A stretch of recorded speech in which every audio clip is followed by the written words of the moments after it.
Now, we are going to start where we left off at on Donald Trump's speech at the Ellipse on January the 6th. And Mike Pence is going to have to come through for us.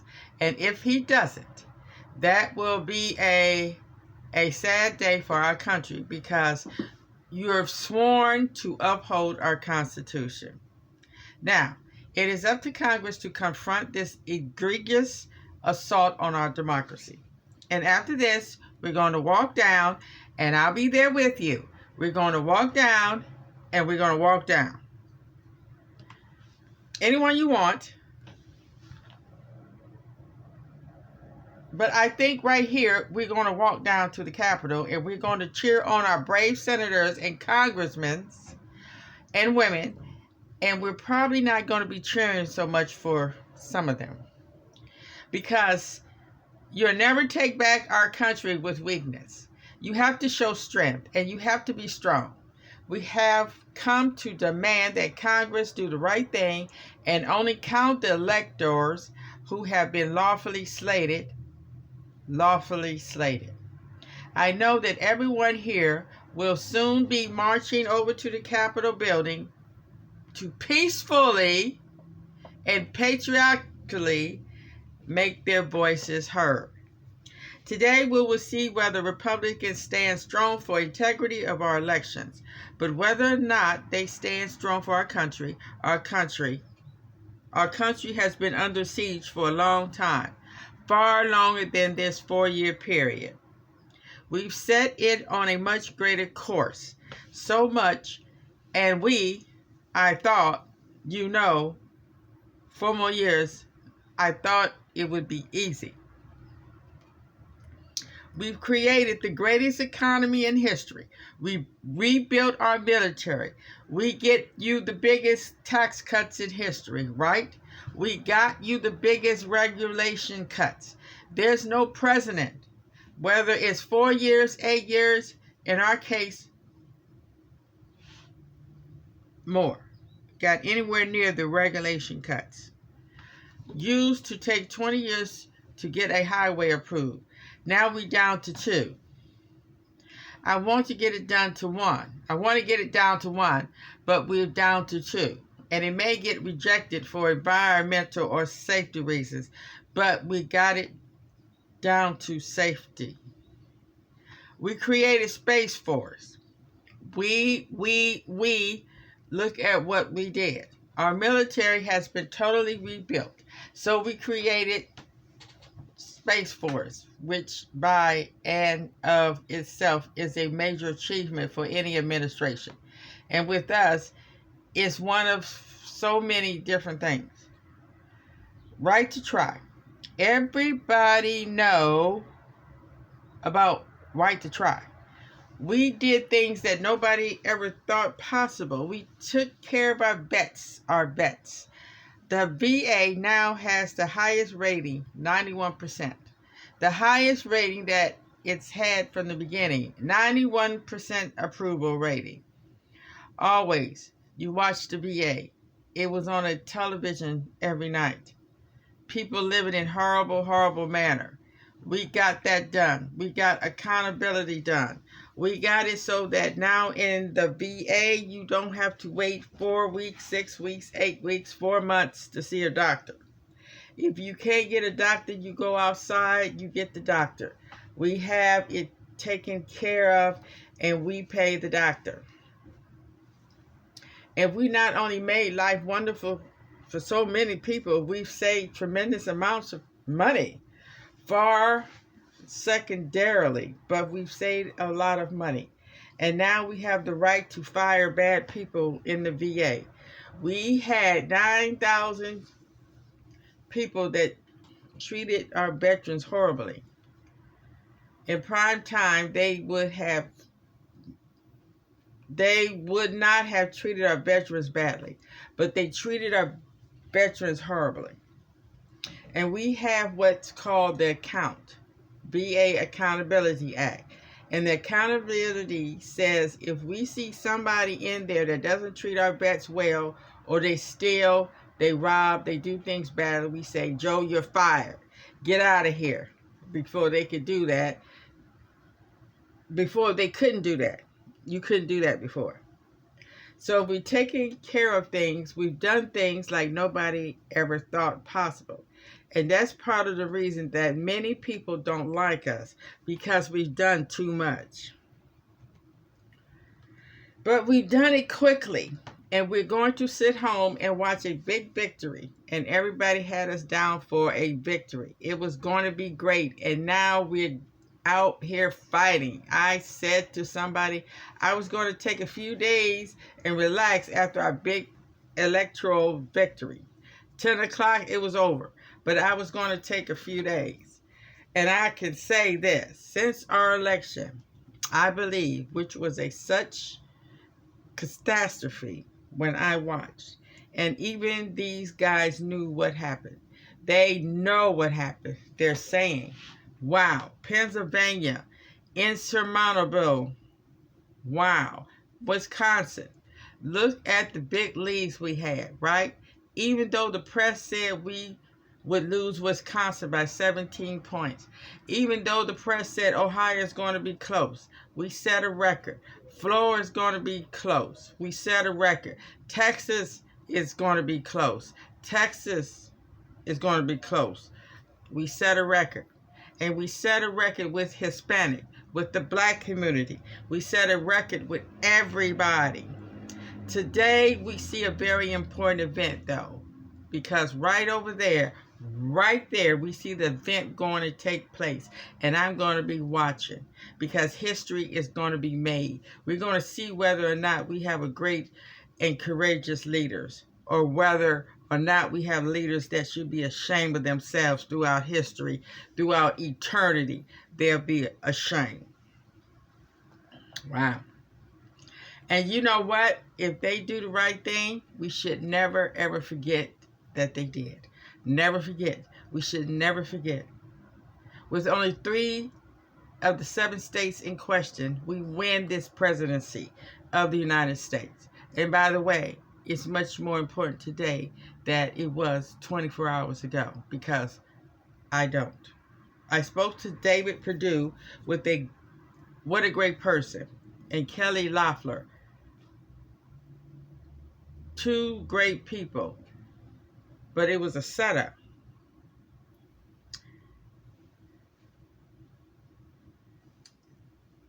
And you know, I said we have no backline anymore.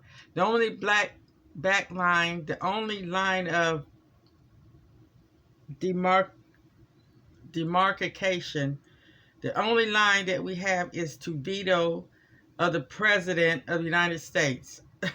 So this is now what we're doing, a far more important election than it was 2 days ago.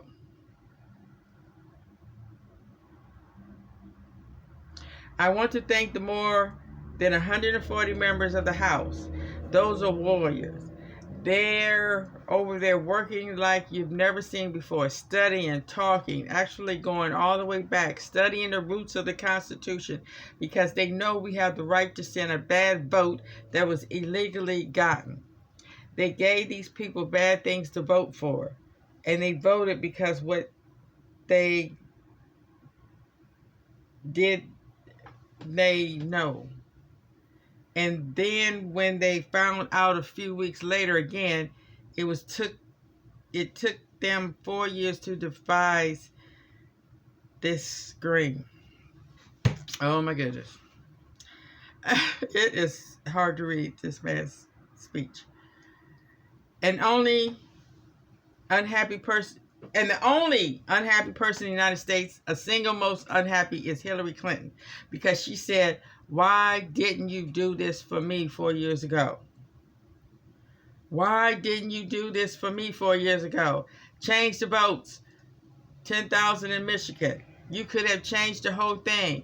But she's not too happy. You know, you don't see her anymore. What happened? Where's Hillary? Where is she? Oh, Lord.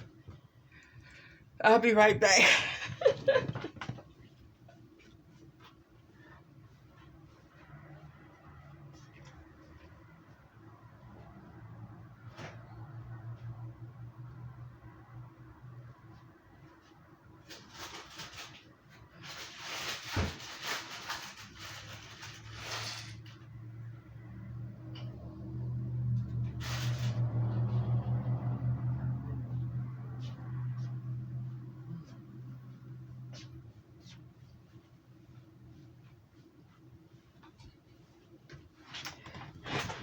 Yes, everybody should read the transcripts of his speeches. You will get a better glimpse of what is going on in MAGA world. Where is she? Where is Hillary? But I want to thank all of those congressmen and women. I also want to thank our 13 most courageous members of the U.S. Senate, Senator Ted Cruz, Senator Ron Johnson, Senator John Hawley, and Kelly Loeffler. And Kelly Hoffler, I tell you, she's been so great. She's worked so hard. Let's give her and David a little special hand because it was rigged against them. Let's give her and David. Who is Kelly Loeffler? Is that the...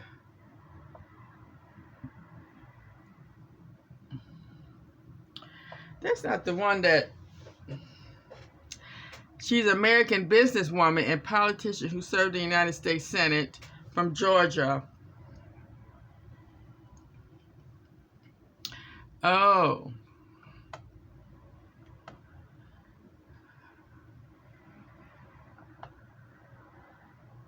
Okay. From 2020 to 2021. So she wasn't in... Oh, she did not... Oh, that's right. She's the one that did not get elected. Oh, okay. That's who Kelly Loeffler is.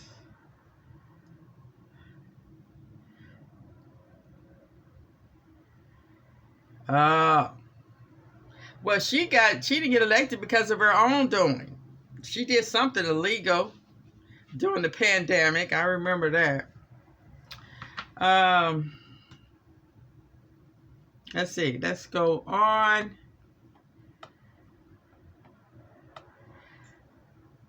They fought a good race. They never had a shot. Oh, wow. That's cold. That equipment should never have been allowed to be used. And I am telling these people, don't let him use this stuff. Marsha Blackburn, terrific person. Mike Braun, Indiana. Steve Daines, great guy. Bill Hadery, John Kennedy, James Lankford, Cynthia Loomis, Tommy Tuberville, the coach, and Roger Marshall.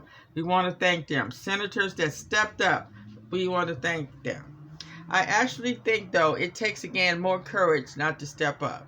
And I think a lot of those people are going to find that out, and you better start looking at your leadership because your leadership has led you down the tubes. You know,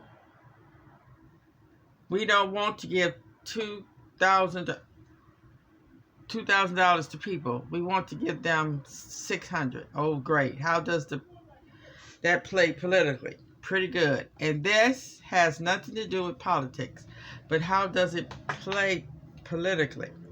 China destroyed these people. We didn't destroy. China destroyed them. Totally destroyed them. We want to give them $600, and they just wouldn't change. I said, give them $2,000. We'll pay it back. We'll pay it back fast. You already owe 26 children. Give them a couple of bucks. Let them live. Give them a couple of bucks. And some of these people here disagree with me on that. But I just said, look, you've got a lot of people live. You gotta let people live. And how does that play, though? Oh, number one, it's the right thing to do, but how does that play politically? I think it's the primary reason, one of the primary reasons. The other was just pure cheating. That was the primary, super primary reason. But they can't do that. You got to use your head.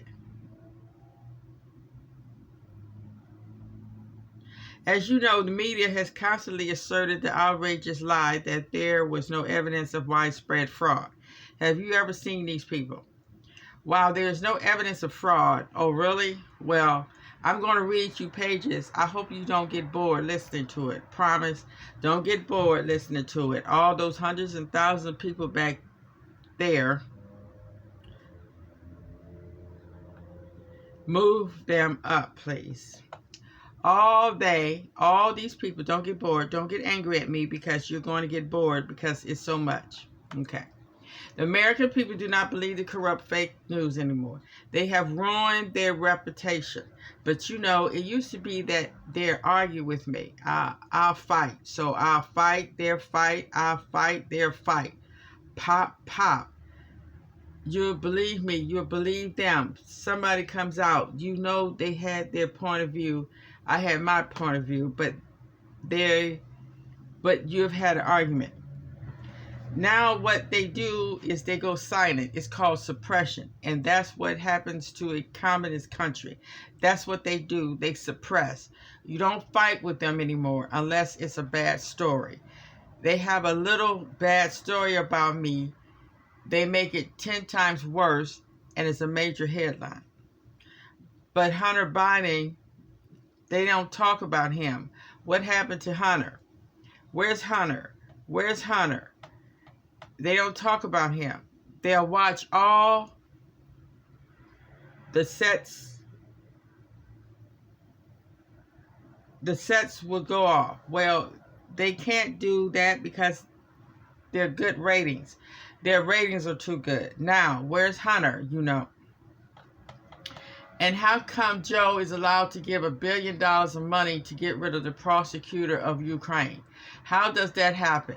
I ask you the question, how does that happen? Can you imagine if I said that it would be a whole different ballgame? And how come Hunter gets $3.5 million from a mayor of Moscow's wife and gets hundreds of thousands of dollars to sit on an energy board even though he admits he has no knowledge of energy, and millions of dollars up front? And how come they go to China and they leave with billions of dollars to manage? Have you managed money before? No, I haven't. Oh, that's good. Here's about $3 billion. No, they don't talk about that. Now we have a corrupt media. They go silent. They gone dead. I know. I now realize how good it was if they go back 10 years. I realize how good. Even though I don't necessarily love them, I realize how good. It was like a cleansing motion, right? But we don't have that anymore. We don't have a fair media anymore. It's suppression. And they have to be very careful with what they lost all credibility in this country. Okay. Now, he just said he was going to be boring them with all this evidence. I haven't seen it yet. But I'm going to end now because it's a lot. And I'm cutting this down into 3 or 4 segments. So, I will be back. Thank you.